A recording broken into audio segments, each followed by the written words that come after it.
Ô Père céleste, mon bouclier et ma forteresse, en cette nouvelle journée qui se lève, je viens devant ton trône de grâce, non pas avec un esprit de peur, mais avec un esprit de puissance, d'amour et de sagesse.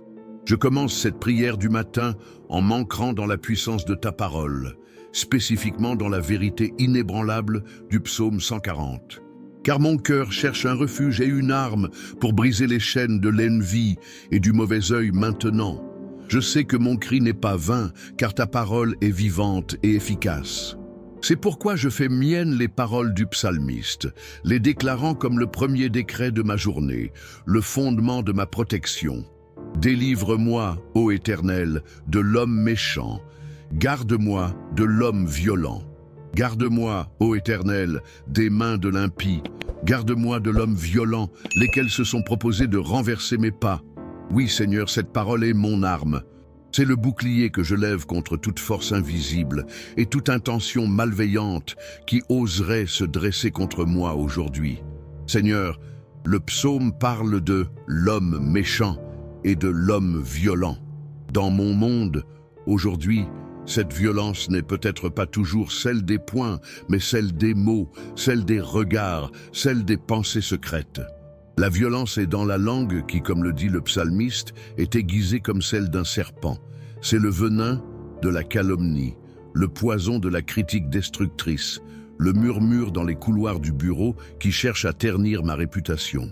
C'est le commentaire passif-agressif d'un proche, la fausse amitié qui sourit devant moi, mais qui sème le doute derrière mon dos.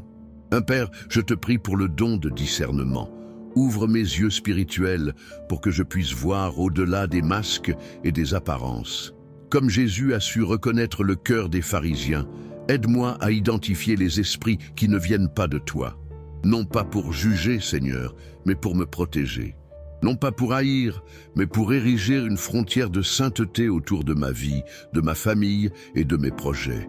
Garde-moi des flatteries trompeuses qui ne sont que le prélude à une trahison. Garde-moi des conseils qui semblent sages, mais qui sont conçus pour me faire dévier du chemin que tu as tracé pour moi. Je déclare que toute parole lancée contre moi comme une flèche empoisonnée tombe à terre, sans pouvoir et sans effet. Je suis scellé par le sang de l'agneau, et aucune arme forgée par la langue humaine ne pourra prospérer contre moi. Le psalmiste continue, décrivant ceux qui, dans leur cœur, projettent le mal et sont toujours prêts à faire la guerre. Cette guerre, Seigneur, est la guerre de l'envie. L'envie est une racine amère, un mal ancien qui remonte au premier fratricide lorsque la ferveur d'Abel a allumé la haine dans le cœur de Caïn. L'envie ne peut supporter la lumière sur autrui. Elle voit une promotion, une réussite, une paix intérieure, une famille unie, non pas comme une bénédiction à célébrer, mais comme une injustice personnelle, un vol. Et de cette jalousie naît le mauvais œil, cette projection consciente ou inconsciente de malveillance, ce désir de voir l'autre trébucher, échouer, perdre ce qu'il a. Je viens devant toi aujourd'hui, Père, pour briser la puissance de tout mauvais œil dirigé contre moi. Que ce soit la jalousie d'un collègue face à mon travail, l'amertume d'une connaissance face à ma joie, ou même l'envie subtile de ceux qui me sont proches et qui, sans le vouloir, me souhaitent moins que ce que toi tu me destines. Au nom de Jésus, je déclare que tout regard chargé de jalousie est rendu aveugle. Toute pensée de malédiction est retournée en bénédiction sur ma propre tête, car ta parole déclare que tu maudis celui qui me maudit et que tu bénis celui qui me bénit. Si vous aussi, vous avez déjà ressenti le poids de l'envie ou d'un regard malveillant peser sur votre vie, sur votre santé ou sur vos projets, écrivez avec foi dans les commentaires « L'Éternel est mon rempart » pour que nous formions ensemble une communauté de foi inébranlable. Père, je ne reste pas passif face à ces attaques. Je me lève dans l'autorité que tu m'as donnée. Le nom de Jésus est un nom au-dessus de tout autre nom. L'apôtre Paul nous rappelle qu'au nom de Jésus, tout genou fléchit dans les cieux, sur la terre et sous la terre. Alors, en ce matin, par la puissance de ce nom qui est ma tour forte, je parle à mes circonstances. Je parle aux chaînes invisibles de l'envie, aux liens de la jalousie, aux cordes de la médisance, et je vous ordonne, brisez-vous maintenant. Je déclare ma liberté totale de toute parole de malédiction, de tout jugement humain, de toute prophétie négative qui a été prononcée sur mon avenir, ma santé, mes finances ou ma famille. Qu'elles aient été dites hier ou il y a des années, je les déclare nulles, annulées et sans effet. Je les efface par le sang de Jésus. Elles ne font plus partie de mon histoire. Mon identité n'est pas définie par la perception envieuse des autres, mais par ton regard aimant et créateur. Tu m'appelles ton enfant, ton bien-aimé, héritier de tes promesses. Voilà qui je suis. Tout le reste est un mensonge que je refuse d'écouter et de recevoir. Je me visualise en train de revêtir une armure de lumière, une protection divine si éclatante que toute obscurité projetée sur moi est instantanément consumée. Le psalmiste exprime une préoccupation si pertinente pour ma vie aujourd'hui. Ils se sont proposés de renverser mes pas. Seigneur, combien de pièges sont tendus sur mon chemin chaque jour? Des pièges subtils, des trappes cachées, le piège de la procrastination, le piège d'une mauvaise décision financière, le piège d'une conversation qui mène à la discorde, le piège d'une tentation qui semble innocente, mais qui a pour but de souiller mon témoignage. Les ennemis de mon âme, qu'ils soient humains ou spirituels, ne veulent pas seulement me blesser, ils veulent me voir tomber.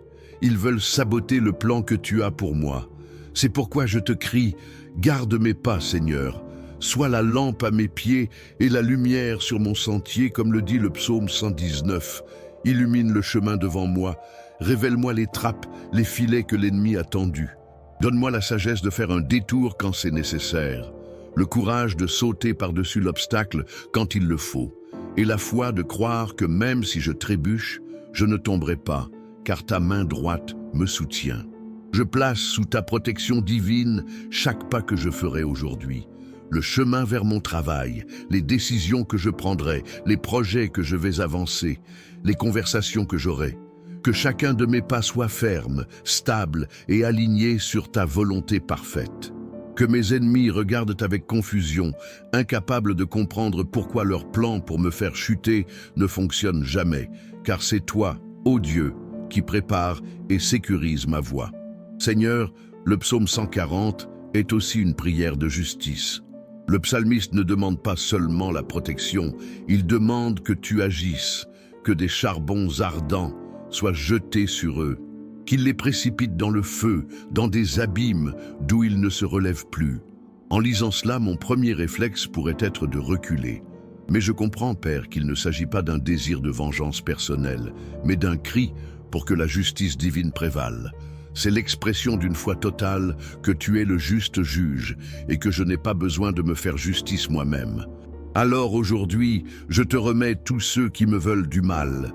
Je ne leur rendrai pas le mal pour le mal, car Jésus m'a enseigné à bénir ceux qui me maudissent et à prier pour ceux qui me persécutent.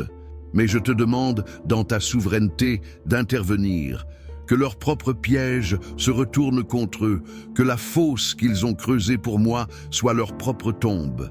Je prie pour que leurs plans malveillants soient exposés à la lumière du jour. Comme l'a dit ton Fils, il n'y a rien de caché qui ne doive être découvert, ni de secret qui ne doivent être connus.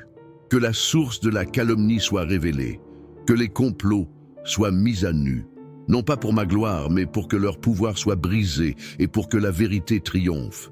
Que la honte ne soit pas sur moi, qui marche dans l'intégrité, mais sur ceux qui opèrent dans les ténèbres. Agis, Seigneur, et montre que tu es le défenseur de tes enfants. Si vous croyez que Dieu est votre juste défenseur et qu'il protège votre chemin, montrez votre accord en vous abonnant à cette chaîne. Chaque matin, nous nous unissons pour revêtir notre armure spirituelle et il est plus facile de combattre ensemble. Maintenant, Père, je déplace mon attention de la bataille vers la victoire. Je quitte la vallée de la supplication pour monter sur la montagne de l'assurance, car la fin du psaume n'est pas une fin de peur, mais une fin de certitude. Je sais que l'Éternel fait droit aux misérables et justice aux indigents.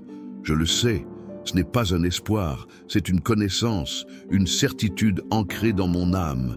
Je ne suis peut-être pas riche ou puissant aux yeux du monde, mais à tes yeux, je suis celui pour qui tu fais justice. Mon identité est en toi, donc Je me dépouille de tout esprit de victime. Je ne suis pas la cible impuissante de la méchanceté des autres. Je suis l'enfant du roi, sous la protection du Tout-Puissant. L'envie des autres ne diminue en rien la faveur que tu as placée sur ma vie. Leurs paroles ne peuvent pas annuler tes promesses. Leurs complots ne peuvent pas déjouer ton plan souverain. Mon esprit s'élève au-dessus du bruit des critiques et des murmures pour entrer dans le silence de ta présence. La conclusion du psaume est la destination de ma prière ce matin. Oui, les justes célébreront ton nom. Les hommes droits habiteront devant ta face. Voilà ma position finale. Je choisis de ne pas habiter dans la crainte de l'homme, mais d'habiter devant ta face. Devant ta face, il n'y a pas de place pour l'envie.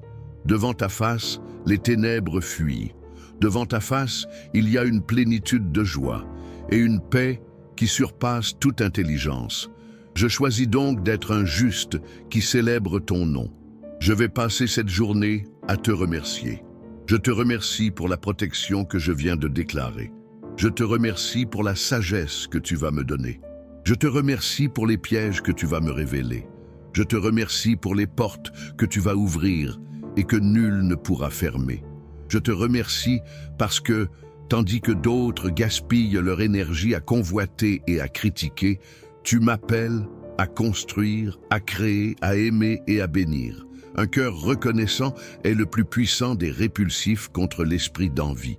Quand je suis rempli de gratitude pour ce que j'ai, la convoitise des autres perd tout son pouvoir sur moi. Je ne me compare plus, je célèbre, je ne me plains plus, je loue. Et c'est dans cette atmosphère de louange que je trouve ma sécurité et ma force. Alors, je conclus cette prière matinale non pas comme un soldat épuisé, mais comme un soldat victorieux. Le bouclier de la foi est levé, le casque du salut est sur ma tête et l'épée de l'esprit qui est ta parole est dans ma main. Les chaînes de l'envie sont brisées, les flèches du mauvais œil sont détournées. Mon chemin pour aujourd'hui est gardé et sécurisé par le commandant des armées célestes. Je marche avec confiance, non pas par ma propre force, mais parce que je suis caché en Christ et que ma vie est entre ses mains. L'Éternel est ma lumière et mon salut. De qui aurais-je crainte? L'Éternel est le soutien de ma vie. De qui aurais-je peur? Je te rends grâce, Père, pour cette victoire remportée dans la prière. Je scelle ces déclarations dans le monde spirituel et j'attends de les voir se manifester dans le monde physique aujourd'hui. Mon esprit est en paix, mon âme est tranquille et mon cœur est rempli de courage. Et maintenant, si cette prière a fortifié votre esprit, partagez-la avec une personne qui, selon vous, a besoin de ce même bouclier de protection aujourd'hui. Ne laissons pas nos frères et sœurs combattre seuls. Formons une chaîne de prière et de force. Je vous donne rendez-vous demain matin pour notre prochain temps de communion et de victoire. Que la paix et la protection de Dieu soient votre partage. Amen.